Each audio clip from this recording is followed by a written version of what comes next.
it came to me that I thought I wanted to explore something with you that is, in one sense, I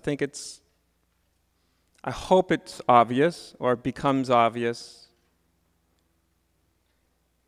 but it's a little bit different way of looking at truth, reality, whatever word you want to use for reality or truth, whether it's God or truth, whatever you want to use is fine.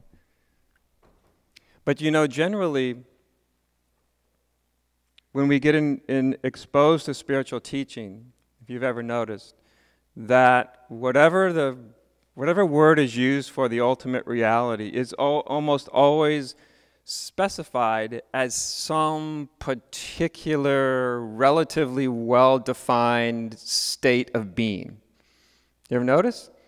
Basically it's some way of saying the view from here looks like this. Whatever the view is, it looks like this. Whether that view is a unified view, whether that view is it all looks like emptiness, whether it all looks like fullness, you know, there's many, many ways that view shows up. There's many different ways to speak about the view of reality, you know?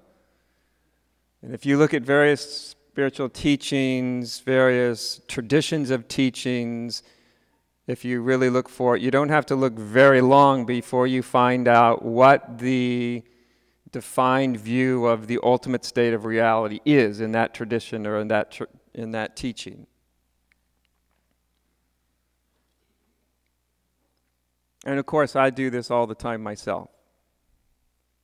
So I'll be trying to talk about a particular view or perspective. It may be even the perspective of no perspective, but still it's something that you can point at in some way you can describe, even though it's nothing's ever the thing we describe it as, and so on and so on and so on.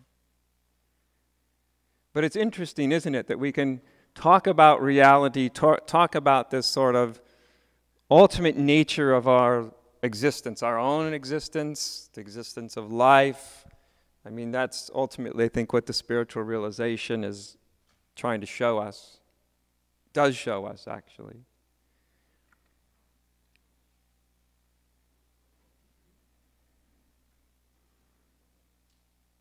That which all other states of being, states of consciousness, material, immaterial, what it's all ultimately predicated upon, what it's all structured within, you know.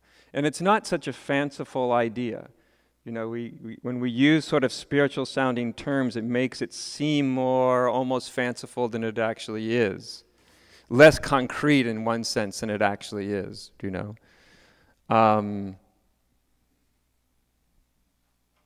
We already have, in many ways, built into even our scientific understanding of the world, which is always undergoing modification.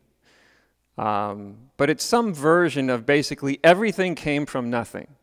It's basically what the modern scientific view says. We have an infinitely small nothing. You know, if we squeezed everything down in all the universes that we can find anywhere and everywhere, it came to this infinitesimally small thing. You seem smaller than an atom and smaller than that, and so small that we can't really even know how small it is. Before you know it, you start to wonder, are we talking about an infinitely small something or an actual nothing? You know, I think at some point the distinction becomes hazy, right? It actually does become hazy at the smallest, to be able to observe things, the smallest things that exist, the smallest things in the universe. It starts to become almost indefinable. Is it something or is it nothing, you know?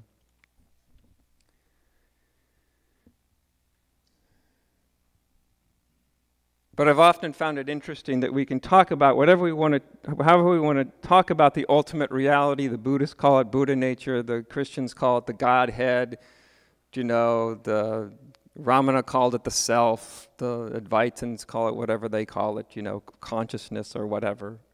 All these different words for this sort of ultimate state, ultimate reality.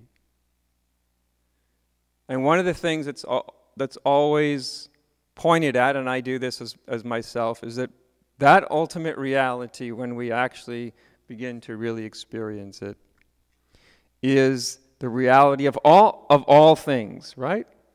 All things, that's how we know reality. Reality is that which exists at all times, in all situations, wherever you may find yourself, walking around the face of the earth or in some other dimension, some other state of consciousness, some other state of being, some other state of existence. The truth is the truth is the truth.